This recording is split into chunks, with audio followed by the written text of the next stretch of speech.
My name is Hayes Perlew, and I chose to do my leadership profile presentation on Abraham Lincoln. One of the reasons I chose Abraham Lincoln is because I've learned the basics about him through the years, but never really learned a lot of details about his presidency, and I was interested in knowing more about him. After reading the story about Abraham Lincoln, I admired the guts and courage that it showed throughout his years as president. He was the only president to ever experience a civil war, and in my opinion, he had to have tremendous leadership skills to be able to unite a country that was so divided.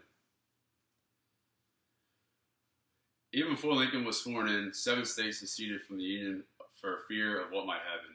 After Lincoln was sworn in, the first thing he had to do was decide whether or not to resupply the federal fort of Sumter, which was in Confederate territory in Charleston, South Carolina.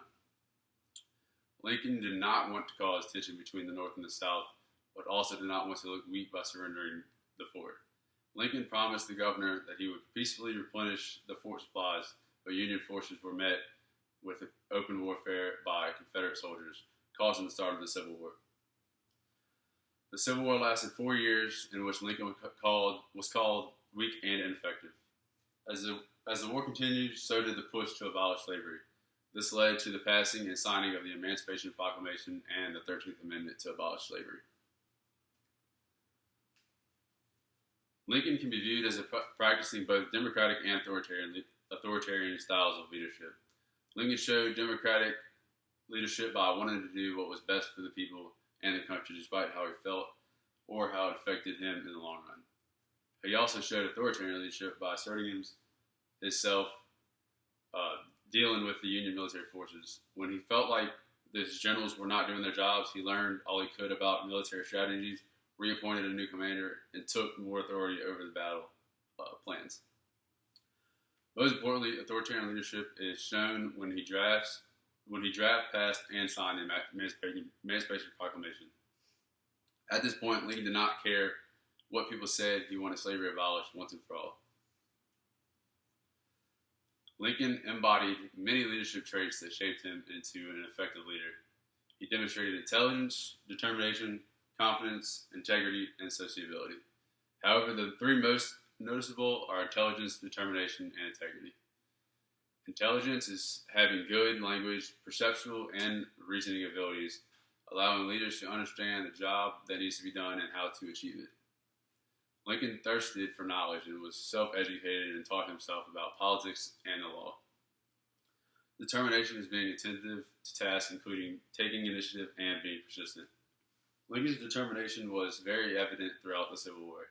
His perseverance through many obstacles he faced, he was determined to see the war to its end, reunite the Union, and eradicate slavery. Lincoln also embodied integrity, which is defined as a leader who is honest and trustworthy. As we all know, Lincoln was nicknamed Honest Abe because people saw him as honest, trustworthy, and a man of his word. While working in New Salem at Altro's General Store, if a customer was shortchanged, he would walk to their house in person to deliver their change to them. Lincoln grew up on a farm, and his mother died when he was only 10 years old. His father remarried Sarah Johnston, who took a strong interest and liking towards young Abe. Education was extremely important to his stepmother, and she insisted that the children receive a formal education.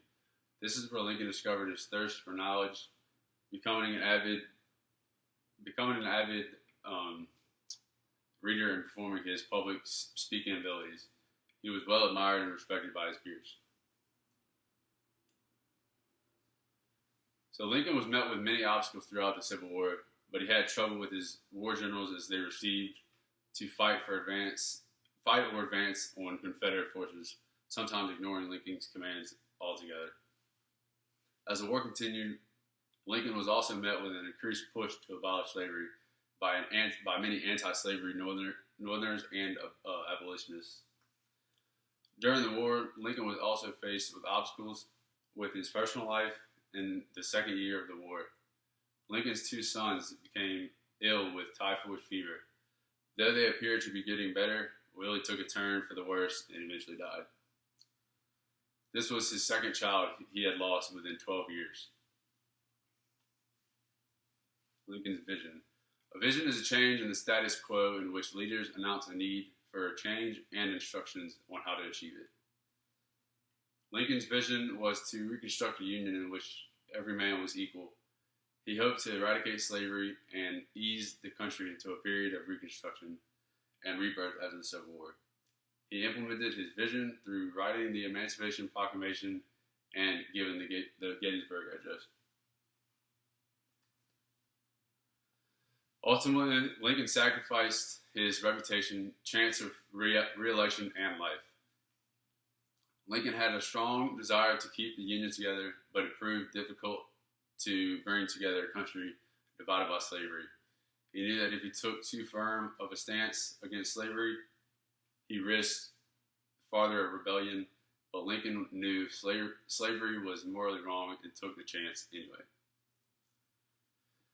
Lincoln's greatest sacrifice proved to be his life. On April 15, 1865, Lincoln was assassinated in Forest Theater due to his beliefs and efforts of abolishing slavery during the war.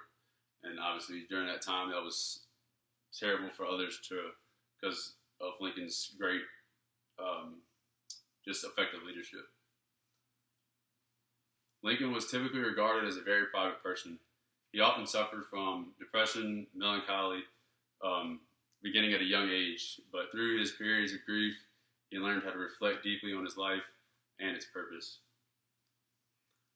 He also learned how to keep his emotions in check and not act rashly, which helped him tremendously throughout the Civil War. And this was very helpful when deciding to announce the Emancipation Proclamation.